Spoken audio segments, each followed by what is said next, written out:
First time you taste the prasadam, the first time you danced in kirtan, the first time you completed your first round of japa. You remember how you felt? Like 1,000,000 pounds, right? It was like you're flying. So when you go on Bhakti Sibhushan, you're allowed to perceive all these first moments of all these people who appreciate Krishna consciousness. And this gives great taste, this gives great nourishment, and this gives great faith, great trust in this process. Because basically, end of the day, faith, trust, this is what we're made out of. This is the substance. This is what it's all about. It's not how high you can jump, how long you can sing, how many books you can carry.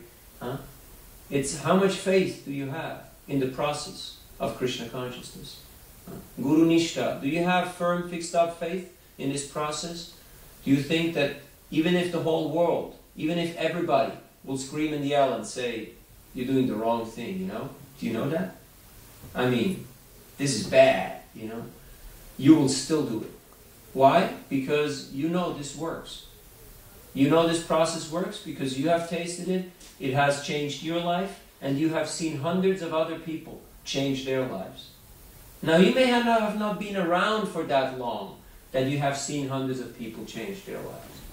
You may just know yourself and Joey and Mickey and, Sanjeev and Arun, You may just know your 3-4 buddies. But if you taste one grain of rice and it is well cooked, it is well done. Do you have to test all of them? No. Or if you're in England, if one potato is well cooked, it's done, then all of them are done, right? You don't have to go and, stab each and every one of them. So, you develop your ability to perceive things not just on a superficial level, but on a more deep and on a more profound level. You develop that ability on Sankirtan. Like right now, most of us, we're mainly concerned about I, me, and mine. Although it's pretty quiet in here, if you would be able to read minds, you'd know. Some of you think, oh no, marathon, again. Hard work, and what's all this about? Others are thinking, yeah, let's do it, I like it. Others are thinking, oh, why can't we just go on as we usually do, we do a bit of this and a bit of that and a bit of the other thing. And if you got nothing else to do, we go out and we do a few books, Go out late and come home early and, cozy, just like you're okay, I'm okay, we all go home happy. Why do you have to put all this pressure and, all this tension on like that? But if even those kids out there can be inspired, and scream Haribol, then what about us, Basically speaking, what it boils down to is when the people see you, and then they see the book, and the book says, Haribol! And then they look at you, and they go like, nah, no.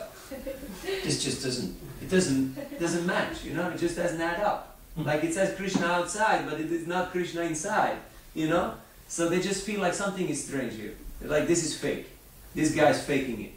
Now, everybody's looking for authenticity. Everybody's looking for genuineness. You want the real goods. You don't want the fake stuff.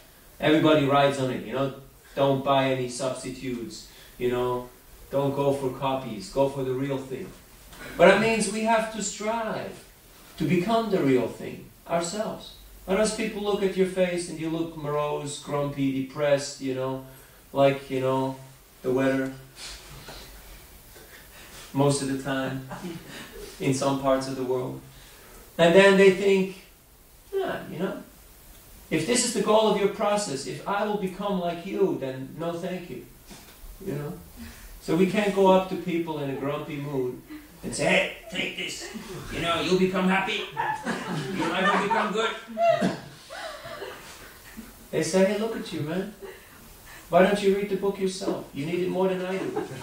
Go get a life, And they're right. That's the tough thing about it. They're right. So, if you don't like self-righteous, uptight, narrow-minded, fundamentalist people, then we should not be self-righteous, fundamentalist, uptight Hare Krishnas. Because it's a pain. It's a pain to just watch somebody like that. What to speak of having to deal with them. So, nothing is more attractive, nothing sells more than success. If you're successful in your spiritual practice, people will walk up to you, they will look at you, and they will say, whatever it is that you have, I want it. Whatever it is, whatever the price is, whatever it costs, whatever I have to do, I want it. Please tell me, how can I become like you? And you tell them, this is the start. There's much more to come after that, but this is the start. So we're not going out there to argue, to convince, to beat people over the head, to take arguments out of context, to take scriptures, our scripture, other scriptures, and defeat people. No. We just go out there to inspire people, to touch their hearts. But there is a defense mechanism in every living entity, you know?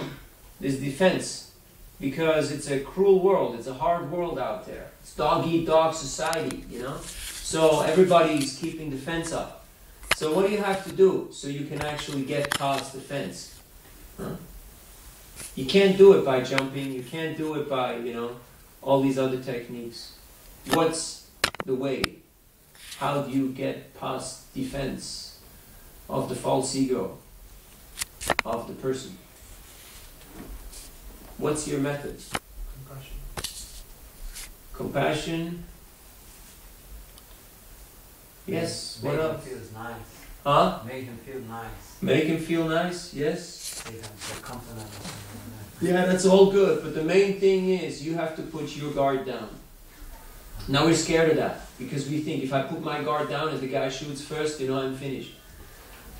But that means we don't trust Krishna, that Krishna is going to protect us.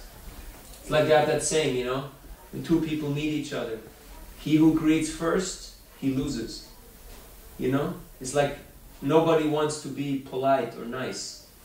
So, you have ever walked on a path and the people, they don't want to greet you, you know? But if you're just nice and you just greet them, you know, and then they soften up, they become nice also.